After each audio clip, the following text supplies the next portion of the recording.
Dead car batteries are one of the most common reasons for roadside assistance calls. To prevent this problem, it's important to have a fully charged battery. But what do you do if the battery no longer remains charged? It's important to think about the reasons your car battery won't hold a charge so you can fix it. In this guide, we cover the top explanations for a continually dead battery. We also show you how to fix the problem, and we review a couple of FAQs on the situation. Today only on Trinix Auto Fix. Reasons your car battery won't hold a charge. If your car battery won't hold a charge, there could be a parasitic drain on the battery, or it could be old. There's also the chance that a bad alternator, a blown fuse, or corroded battery cables are the culprits. Otherwise, it may just be a low-quality battery, or you may not be taking long enough drives to charge the battery. A quick look at each of the reasons may help you figure out what's going on with your battery. 1. Parasitic drain. The radio is a common issue when it comes to parasitic drain. Many features run on the car battery. If these elements are drawing power when they shouldn't be, the battery may become drained. You may not think that a trunk light, computer module, or a faulty relay could cause the battery to become depleted, but it does.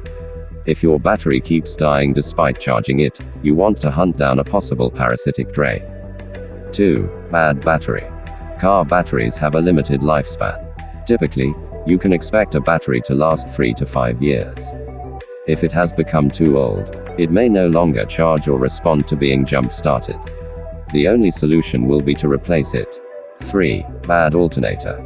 If you've replaced the car battery and still can't get it to hold a charge, looking at the alternator would be next.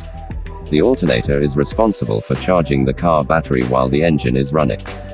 If you are able to jump-start the battery, but it fails after a few minutes of running, it's because the alternator can't charge it. Typically, the alternator will last 80,000 miles or more. 4. Blown fuse. Your car probably has 2 fuse boxes. One is found under the steering wheel near the floor. The other is typically located under the hood. These boxes contain fuses that prevent electric overload of all the features. If the alternator fuse blows, it won't be able to charge the car battery anymore.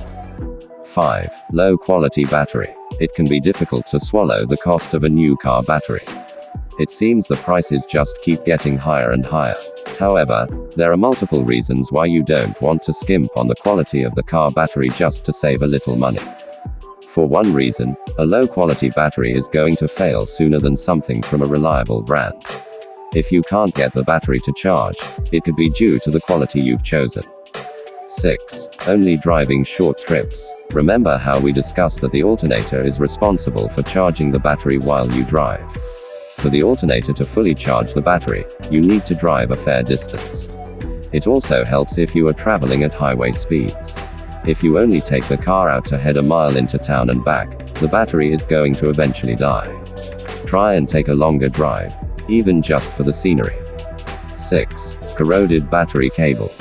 Let's say the battery isn't old and there's nothing wrong with the alternator, but it still won't charge the battery. It's possible that corrosion has occurred on the terminals or cable connectors. Battery corrosion occurs because the sulfuric acid releases hydrogen gas. When this comes in contact with the air, a chemical reaction occurs, leading to corrosion. This corrosion gets in the way of a proper connection, so charging can't take place. How to fix a car battery that won't hold a charge. Most of the problems we've discussed are easy to diagnose and repair, even if you aren't a professional like we are. You shouldn't need any fancy tools, and minor mechanical expertise is required. 1. Test battery. If the battery doesn't hold a charge, your first step is to test the battery. Many auto parts stores offer free battery testing, and they will put a new battery in for you if it's purchased at the store. If you want to test your own battery, here are the steps. Remove the surface charge. Turn on the high beam headlights for 1 minute with the engine off. Set your multimeter to read direct current DC voltage. Set the dial to 20 volts. Connect the leads, red to positive and black to negative. If the multimeter reads a negative number, the leads are backward. A healthy car battery should read 12.6 volts or higher. If it's reading lower, hook it up to a charger and test it again. If it continues to fail, the battery may need to be replaced. 2. Check charging system. You can also have the alternator checked at many auto parts stores. If you want to do it yourself, here are the steps.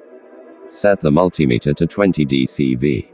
Connect the black and red cables to the battery terminals. With the car engine running, the reading should be higher than the battery reading.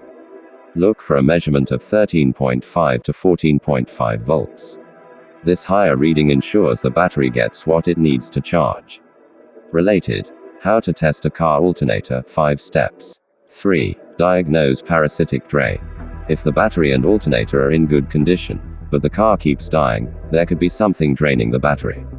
Finding a parasitic drain isn't easy to do. Remove the negative battery cable. Connect the multimeter. The black lead goes to the negative battery cable and the red connects to the negative battery post. Set the multimeter to 20A. Remove fuses one at a time while someone watches the multimeter. Once you see the reading on the multimeter drop, you found the parasitic drain. Reference your owner's manual to find out what that fuse belongs to and fix the fault. 4. Check fuses. Find the fuse or fuses that relate to the charging system and check to see if they are blown. When a fuse blows, the wire inside has a gap in it.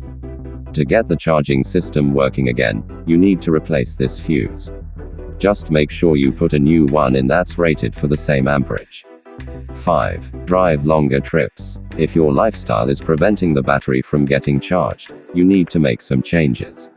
Instead of taking multiple smaller trips throughout the week, consider combining them into one larger drive. If you can't drive enough to keep the battery at full capacity, it's best to hook it up to a battery charger.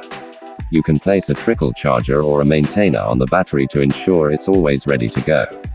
6. Contact a professional. The battery and alternator are sophisticated pieces of equipment that aren't meant to be worked on if you don't understand the basics. If you are unsure what to do or this problem has you stumped, go ahead and contact a professional.